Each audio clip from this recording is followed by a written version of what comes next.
بسم اللہ الرحمن الرحیم۔ السلام علیکم، میرا نام ہے طیب احمد۔ میرے چینل ایکسپلور وتھ طیب میں آپ کو خوش آمدید۔ جی تو آج میں آپ کو لے کے جا رہا ہوں ضلع چنیوٹ، جہاں آپ کو دکھاؤں گا دریائے چناب اور چنیوٹ کی خوبصورت پہاڑیاں۔ اس وقت میں ہوں سرگودا روڈ فیصل آباد پر، اور یہ روڈ سیدھا چنیوٹ اور چنیوٹ سے سرگودا کی طرف جاتا ہے۔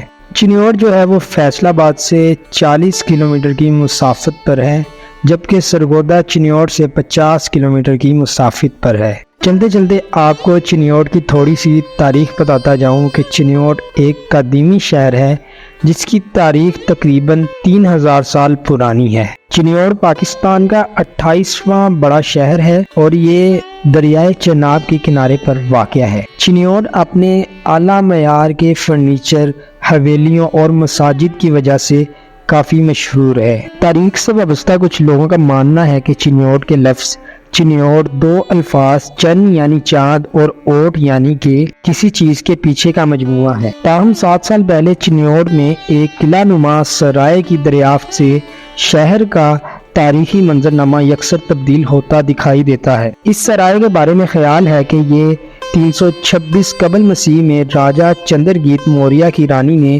ہندو شاہی دور میں تعمیر کروائی تھی۔ کتاب چنیوٹ کی تاریخ میں مورخ لکشمی نارائن لکھتے ہیں کہ رانی چندن شکار کی غرض سے مردوں کے بھیس میں چنیوٹ آیا کرتی تھی۔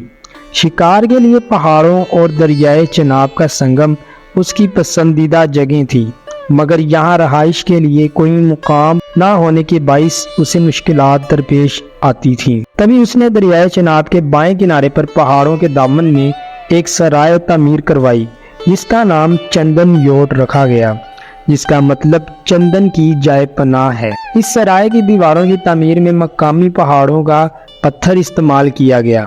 دیواروں کی چوڑائی 3 فٹ تھی۔ یہ شاید چنیوٹ کی زمین پر رکھی جانے والی پہلی بنیاد تھی۔ بعد میں سرائے کے گرد شہر آباد ہوتا گیا جسے چند یوٹ کہا جانے لگا، جو آج کل چنیوٹ کے نام سے جانا جاتا ہے۔ تاریخ کی کتابوں میں یہ بھی لکھا ملتا ہے کہ وقت گزرنے کے ساتھ ساتھ اس سرائے کو یونیورسٹی کی شکل دے دی گئی، جہاں بدھ مت کے اعلیٰ علوم سکھائے جاتے تھے۔ اس یونیورسٹی کا ذکر کئی پرانی مذہبی کتابوں میں بھی موجود ہے۔ محکمہ آثار قدیمہ پاکستان نے 7 سال قبل اس سرائے کی دریافت کے دوران پہاڑوں کے دامن میں مٹی کے بڑے بڑے ٹیلوں کے 3 مختلف مقامات سے کھدائی کرتے ہوئے اس کا 10% سے زائد حصہ دریافت بھی کر لیا تھا، مگر باقی تمام حصہ تاحال مٹی کے ٹیلوں تلے دبا ہوا ہے۔ محکمہ آثار قدیمہ کے مطابق کھدائی کے دوران پہاڑ کے دامن میں شمشان گھاٹ کے آثار بھی ملے ہیں، جس سے یہ بات واضح ہوتی ہے کہ یہاں ایک بڑا شہر آباد رہا ہے۔ محکمہ آثار قدیمہ کے مطابق کھدائی کے دوران دیواروں میں دبائے گئے مٹکے بھی ملے ہیں، جن میں زمانہ قدیم کے لوگ اپنی قیمتی اشیاء محفوظ کر کے دیواروں یا زمین میں دفن کیا کرتے تھے۔ مٹکوں میں موجود اس دور کے زیورات وغیرہ محکمہ آثار قدیمہ کے پاس محفوظ ہیں۔ فنڈ کی قلت کی وجہ سے سرائے کی کھدائی کا کام روک دیا گیا تھا۔ ضلع چنیوٹ میں سونے، تانبے اور لوہے کے ذخائر بھی دریافت ہوئے ہیں۔ یہ ذخائر چنیوٹ کے علاقے رجوہ میں دریافت ہوئے اور سرکاری بیان کے مطابق یہ ذخائر 28 مربع کلومیٹر رقبے پر پھیلے ہوئے ہیں، جبکہ تقریباً مزید 2000 مربع کلومیٹر کے رقبے میں اسی قسم کے ذخائر ملنے کی توقع ہے۔ بدقسمتی سے حکومت اسے جائز طور سے استعمال کرنے سے قاصر ہے۔ فیصل آباد سے چنیوٹ تک سڑک کافی خستہ ہے اور میں اسے اس حال میں بچپن سے ہی دیکھتا آیا ہوں۔ جی تو ہم چنیوٹ شہر میں داخل ہو چکے ہیں اور سب سے پہلے جو نظر آئے گا وہ یہاں کا کلمہ چوک ہے، جو کہ شہر چنیوٹ کی پہچان ہے۔ بھوک لگ گئی ہے، پہلے تھوڑا سا ناشتہ کر لیں۔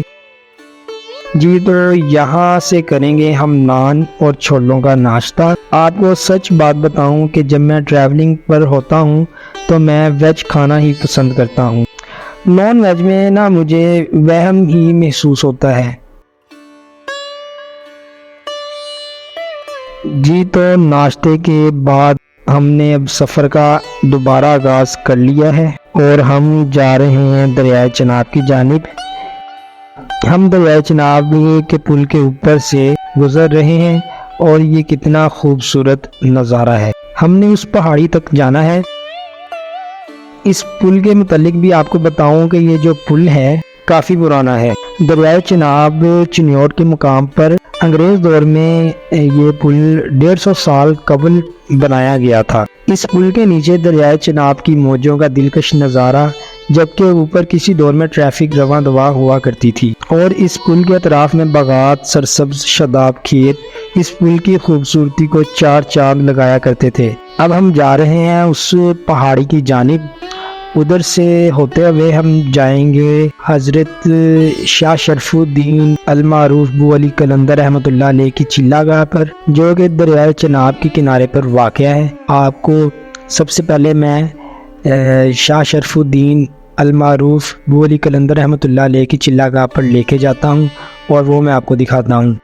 چلہ گاہ جو ہے وہ میں آپ کو اگلی ویڈیو میں دکھاتا ہوں، تو اگلی ویڈیو آپ ضرور دیکھیے گا۔ تو ملتے ہیں اگلی ویڈیو میں۔ اللہ حافظ۔